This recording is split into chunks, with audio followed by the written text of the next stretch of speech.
And she said, but we're in this week, dear, so we can go dancing tonight if you'd like. And he said, oh, lovely. So they go dancing and get carried away.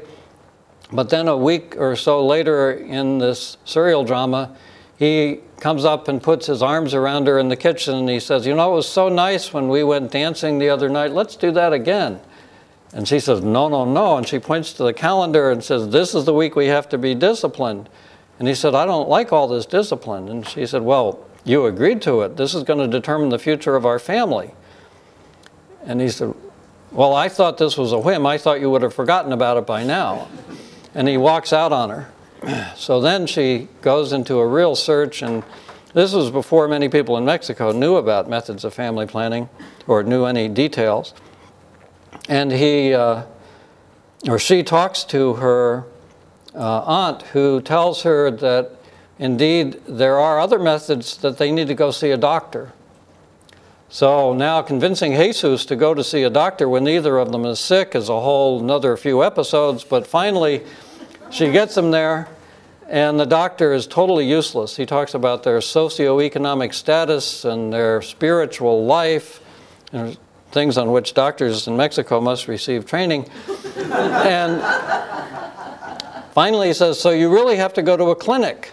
So they go to something equivalent to a MexFam clinic, which is the Family Planning Association of Mexico, and an actor in a white lab coat on primetime television tells them about all the methods of family planning. They choose a method. They're so happy.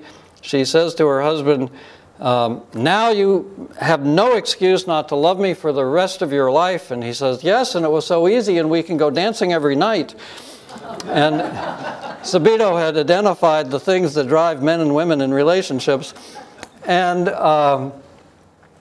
Sabito also received a call from the Cardinal of Mexico. And he said, you know, I heard about this show you have on Televisa, and I think it's just gone a little too far. And Sabito said, sir, you may not know this, but a representative of your office actually signed the values grid that went into making this program. We pulled together everybody from the PRI, which is the dominant party, to the Communist Party, to the Ministry of Health, to the church, and all sat in a room for an entire day to discuss where we agreed on values related to family harmony. This is indeed the value of full information. Your own representative agreed that information is harmless. And of course, we're not telling your flock that they should use these methods, but as you know, these methods are legal in Mexico. So there are some people, maybe they're not Catholic, who are using these methods. And so we're just illustrating what is. And he said, and by the way, we haven't released to the press who the signers of the values grid were. And there was a long silence, and the Cardinal said, no public announcement will be necessary. Thank you very much, and hung up. So anyway, thus began the Sabito methodology. And he did, with the influence of our honorary chair, who was then a colleague of mine at the Population Institute, David Poindexter, he did a total of 5 on teenage pregnancy and family planning related subjects from 1976 to 1985. During that decade, Mexico underwent the most dramatic decline in birth rates of any developing country in the 20th century, which earned Mexico the UN Population Prize in 1986.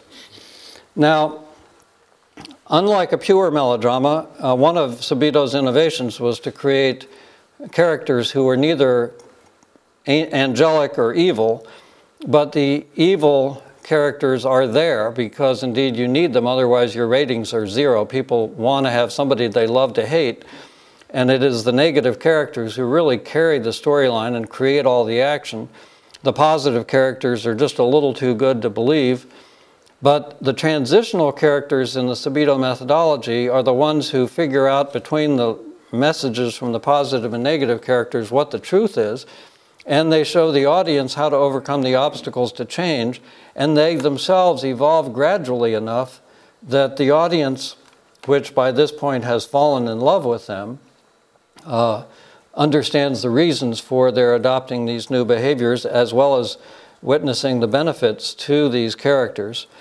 So very gradual evolution over a period of several hundred episodes has great advantages over trying to get people to move from, say, the status of women in Sudan to Gloria Steinem in the 60-second public service announcement. The other thing that's very important, of course, is understanding your audience. So deep research, cultural analysis, and attitudinal analysis and language analysis is a key part of this work. And finally, emotion. Most of us who are out of some part of the world of academia, or at least exposure to it, think that, well, you know, people are logical and you just tell them the facts. You know, Al Gore just tells us the facts. Why aren't people changing their behavior? Well, one way of illustrating the importance of emotion is, do you remember what you were doing? I guess I'm not quite sure of the time difference, but it probably would have been the night of September 11th, 2001, or the following morning when you heard the news. You probably remember it very clearly. Do you remember with the same clarity what you were doing on September 10th? Now, what psychologists tell us is that emotional investment enhances memory.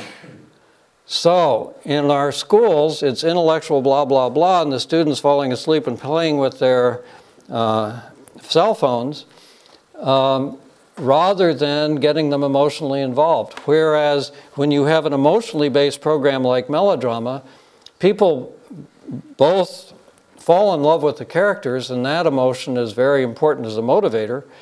And second, the emotional content of the program and people being shot and changes of characters' fortune and so on leads the audience to remember the lessons they learned from these programs far more clearly than any kind of intellectual programming. Now, I'm not going to spend a lot of time on these theories. I've mentioned Bandura's social learning theory. Sabito himself has published a 385-page book on tonal theory, which is about nonverbal communications, the effects on the audience of tone of voice, facial expressions, body language, lighting, sound effects, music. Very interesting study that he's made, and he has used this information to train actors in how to present in a way that is emotionally based. The triune brain theory of Paul MacLean, who died about a year ago, is the three parts of the brain, the human brain, that included what he called the human intellectual brain, the mammalian emotional brain, and the reptilian instinctive brain. And of course, a lot of decision-making and values fall at the emotional level. And certainly who we choose as life partners and who we go out on dates with and so on is more emotionally based than it is intellectually based. So when you're dealing with reproductive health issues, it's important to look at the emotions. Now, if you want to know more about this methodology, on our website is a free book you can download that has a lot of information about this strategy and how it's used. I'm going to use the remaining minutes to talk about just a couple of examples of these programs. Just before I started Population Media Center, I was working with David Poindexter to spread the use of Sabito's methodology, in this case to Tanzania. And in 1993, Radio Tanzania went on the air on July 11th, World Population Day, with a UN Population Fund funded twice a week radio serial. There was no TV outside of Dar es Salaam at the time, and no radio other than Radio Tanzania, so it was a great time to do this experiment.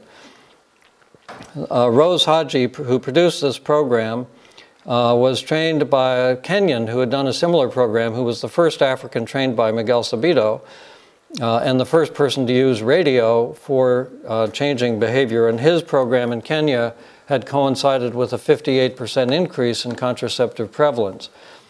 Rose produced a program that pulled in about 58% of the adult population. Now you can see the shaded areas are where you could hear the signal. In the center of the country, in Dodoma, there is a radio transmitting tower that during certain hours put out locally produced music.